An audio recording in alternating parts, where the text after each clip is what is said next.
Sarah, it's 8:58 in the morning. Did you like make breakfast sangria and didn't invite the rest of us? No, it is an energy drink in a wine glass because that is my preferred cup Sorry, for. That is, energy drink in quotes. I mean, Four Loko is also an energy drink, but I Yeah. wouldn't have it at 8:15 in the morning. I mean, we're celebrating today, but we're not celebrating like that. Woohoo! No, we are a serious production here. I'm putting that serious in air quotes in the captions. Three women talking about politics.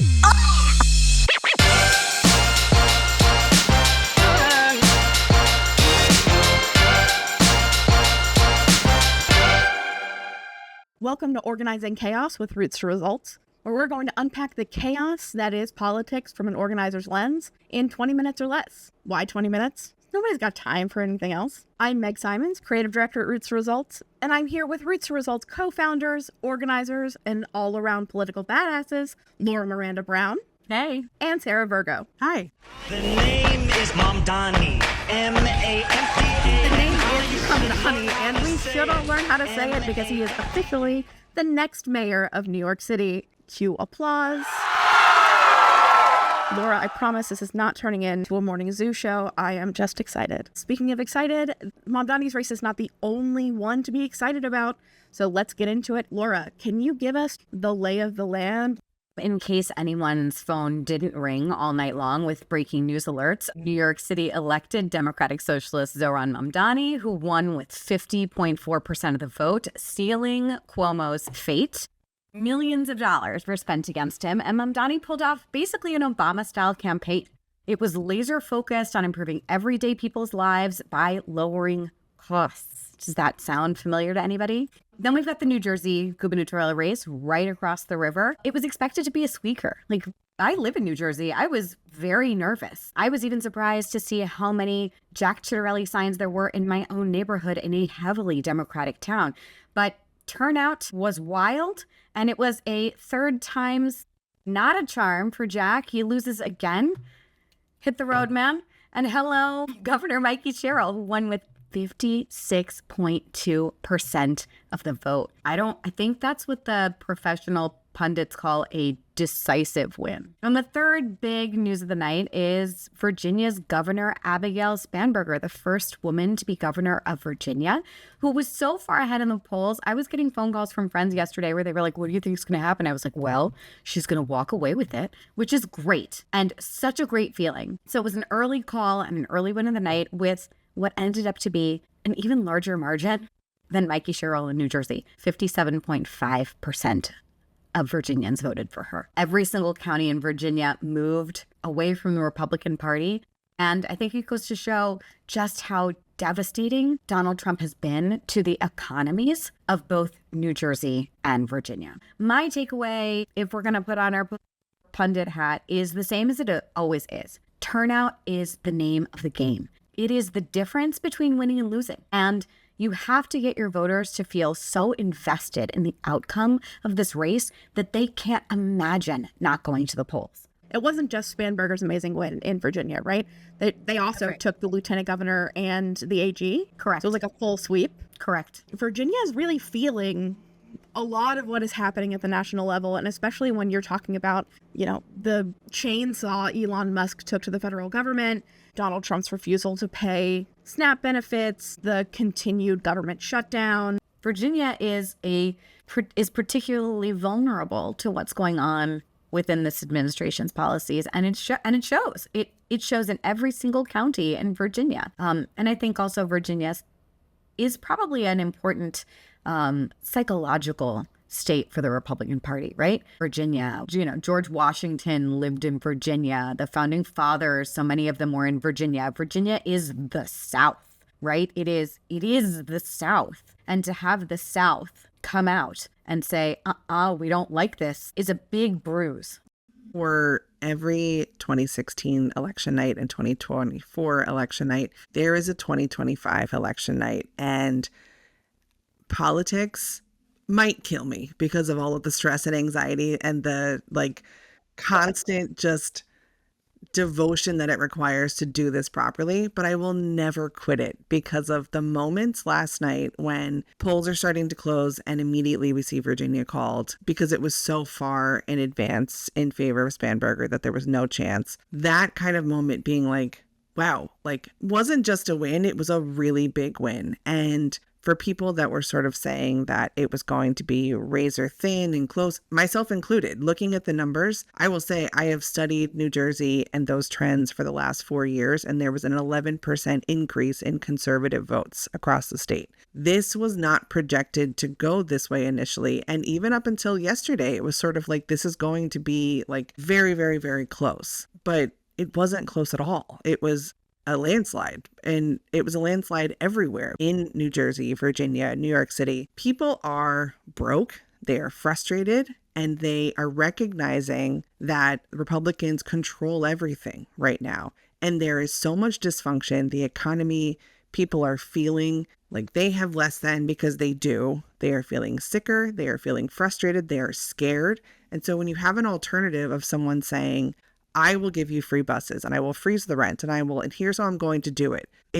I think it has motivated people to say, this is a shit existence right now and everything sucks. Why not go with this other option? I'm not talking about the like loyal Democrats and the progressives. I'm talking about the independents that turned out. Progressives should absolutely run. And I would actually argue that we are no longer in a traditional 2-party system here. We are looking at a 4-party system.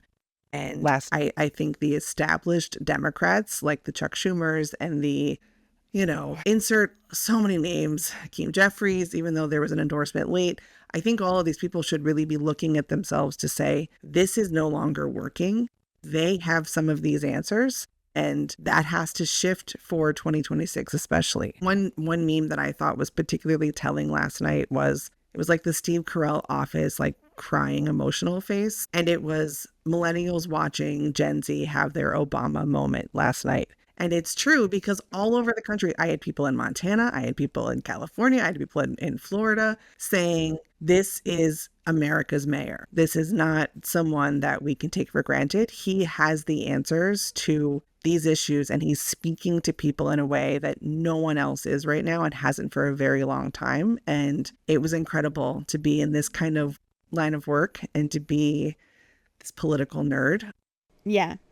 I'm so excited to just rip the America's Mayor title away from Rudy Giuliani and give it to Zohran Mamdani, who, actually deserves it. 9/11 happened, and it was such a tragedy for the city, and it was so horrible. And I think anyone doing the press, the press conferences after and the discussing how we're going to be together on this and we're going to fight against lots of different things. Homer Simpson would have been America's mayor in that role. You just had to project some level of empathy. I also think one of the things that I hope people take away from this election is that the people are ready to hear what candidates are for. If you look at Mayor Mamdani's campaign, he ran on making New York affordable. He didn't run on Donald Trump is scary. He ran on, we are going to make New York affordable. He ran on clear tenets and plans of how he was going to make the city work for the people. And we need more of that. I know threatening people with all the crazy stuff Donald Trump does brings in fundraising dollars. People give money when they are scared. But you know what they don't do? You don't build power that way, because people want to know what they are for in the long run. All you're going to do by continuing to throw these scare tactic emails at people is burn them out. People are out there fighting for the future they want to see, not fighting, a scary ghost of what they're already doing. People are sick of it. Yeah. We have to stop fundraising off of fear, and we have to start actually building community power and bringing people into the movement. Speaking of movements, we saw some amazing movement in these local elections overnight, and I'm super excited about them. So I want to kind of dig in and figure out where we are with those and what happened. Sarah, let's start with you. I know you were looking at a very small race in Montana, but that has lessons we can learn at the national level. So tell me about Montana. What happened? Yeah. Yeah, so lots of interesting races coming out of Montana. And I'm always looking at small races everywhere because for me it isn't about like a win or a loss. It's about trends and where things are moving in specific states ahead of midterms or, ahead of presidential elections. Off of camera in Sarah's office is that like red string board mapping the elections across the country. Yes, I have so many post-its and notes all over my office. It is crazy, but it is what I look at to see what can we expect and who should we be looking at and what should we be studying. So lots of small races, but I think very telling ahead of 2026. I mentioned in the last episode that I was going to be watching a race in Great Falls with Jasmine Taylor and Corey Reeves, not necessarily because I was, making specific predictions, but because I think the types of candidates that came together in that race were telling of this progressive shift in power. So it looks like at this point, the race is not officially called yet, but it looks like Jasmine Taylor will have likely lost. However, we are again starting to see really progressive, like Democratic Socialists and progressive Democrats challenge these very conservative candidates in deeply red areas. And yes, not all have won, but turnout has increased significantly from prior years. So you see a lot more people coming out to vote. And what I thought was interesting, again, in just a couple of hours, stay tuned for my complete full analysis on all these specifics on a Substack post or something, but seeing the number of independents and the number of registered Republicans who have shifted parties to vote for a Democratic option, because I think they're completely frustrated. And we see a lot of exit polls coming out of like New Jersey and Virginia who they voted for Democrats because they were actively anti-Trump voters. And these are registered Republicans.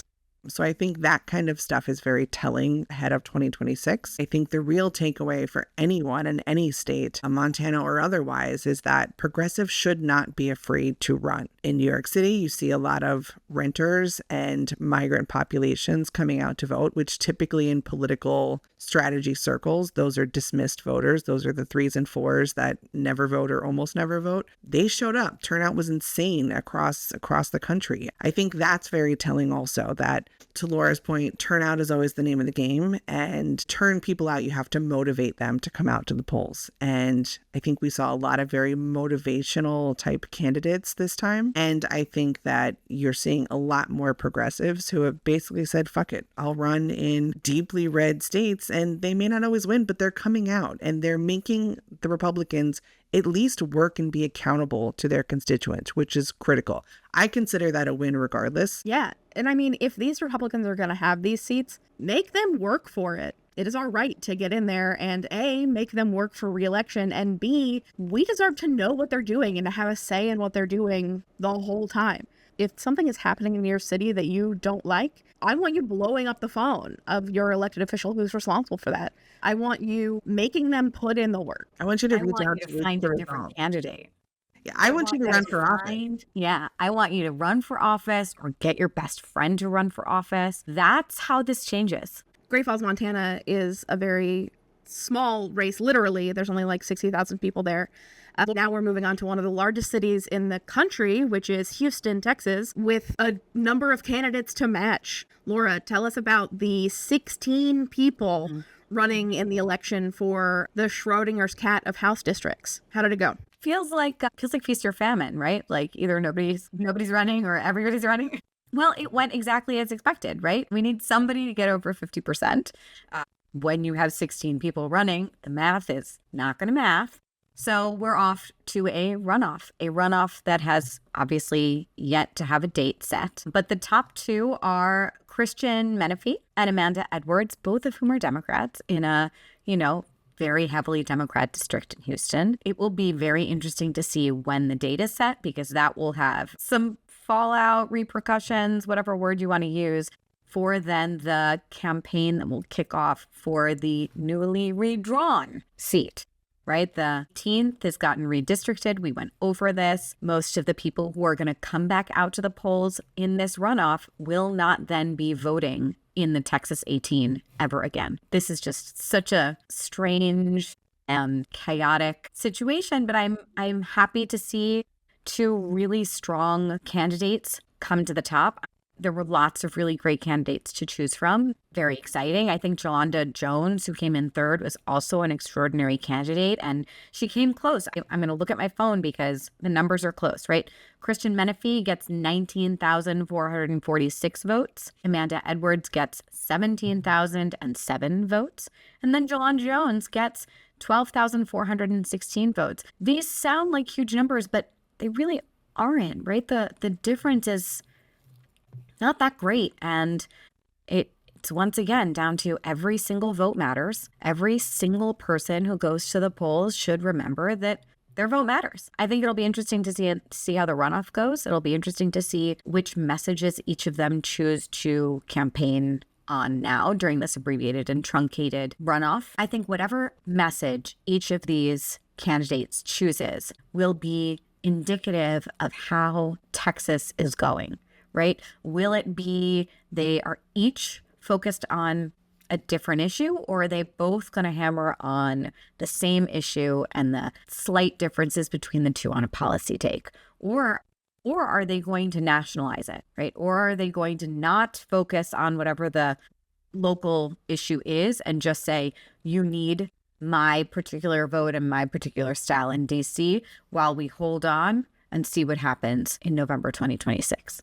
Well, in what I will always push to be a recurring section, it's time to talk about the courts. I was keeping a pretty close eye on the Pennsylvania state Supreme Court elections, and I have good news. Pennsylvania did retain all three of the Supreme Court justices who were up for their retention elections. Again, as a reminder, a retention election is just a yes or no vote on whether a judge should keep their seats. So Pennsylvania voted to keep all three because he can't keep a single thought to himself. Donald Trump did, in fact, make a last-ditch effort to sway the vote in Pennsylvania, taking to Truth Social to try and get Pennsylvanians to vote, and I quote, no, no, no, no, no, on the judges. Super eloquent, really well-reasoned argument. It's not the first time Trump has tried to mess with the courts, even this year. He and Elon Musk both tried to stick their grubby little hands all over the Wisconsin Supreme Court, and you'd think they'd learn their lesson because voters in Wisconsin also rejected their attempts to make their opinions known about the state Supreme Court. Donald Trump is famous for not taking no for an answer from women.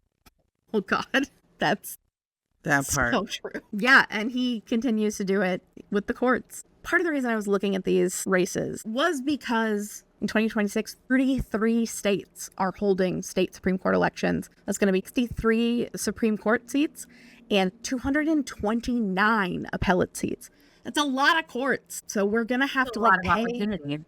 Yeah, it's a lot of opportunity. And even at the state Supreme Court level, there are still courts where just nobody runs or people win because they are the only person who ran. So we need to be running at all of these levels in all of these seats. And with the way Republicans have been very good, and just kind of the ultra conservative movement in general has been very, very good at pouring money into state Supreme Court elections. They've been doing this for decades. You know, this is what the Democrats have not done. We have focused entirely on presidential and federal elections, and we haven't spent enough time caring about local and state and judicial elections. And I think finally we are waking up, and I think that's what makes our work so exciting. Yeah, we're playing the long game. Yeah, and I mean, there are amazing organizations now that are working to kind of build the bench for judges. I'll shout out one that I know is doing great work, Alliance for Justice, doing a lot of work to build that bench. But, you know, it needs to happen in hyperdrive. And the best way to do that is to run for judge. Run for judge. All right, what are your final thoughts for people as we close out? Give me your big takeaways in one sentence. Every candidate needs to take very seriously the need to speak directly with their constituents. I didn't say to their constituents. I said speak with them. And on the flip side, every voter needs to realize that they have an outsized impact on each campaign. And the town square is online, for better or worse. I think for mine, one sentence is very tricky, Meg. What do I want to pick as my one thing? How about this? I'll give you mine while you're thinking. Mine is hell yeah women, because we saw a lot of big wins for women in some of the elections that we didn't even talk about. Virginia, which we did talk about, but Abigail Spanberger is the first woman governor. They also elected their first South Asian and Muslim woman lieutenant governor. Mikey Sherrill became the New Jersey governor. Detroit elected its first black woman mayor. Sharon Owens became the first black mayor of Syracuse. May Navarre became Virginia's first Chinese American legislator. Big night for women. And I think that says a lot about how women are feeling. So I'm excited to see what women can do. Love that. I think the days of you have to be an older, rich, white man to run for office they're long gone. And I think They're fading.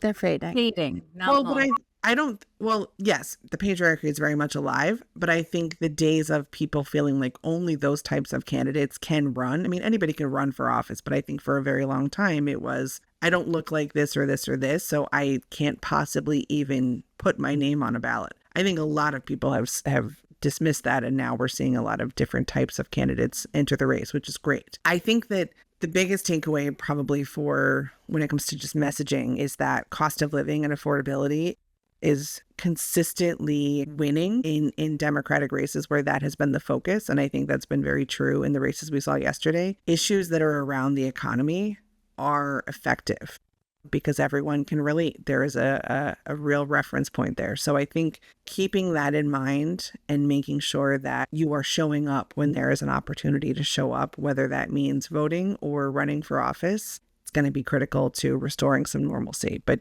yesterday felt great. I think that it gives me a lot of hope that people who showed up to vote because they believe in protecting reproductive rights and policies around immigration and lots of other things, that is the America that I hope we can be. And it was just great yesterday. We're going to call it a run-on sentence. I'll take it. You guys didn't do one sentence. I can have more than one sentence. You jerks. All right. No one listened to your one sentence thing. Okay, Meg?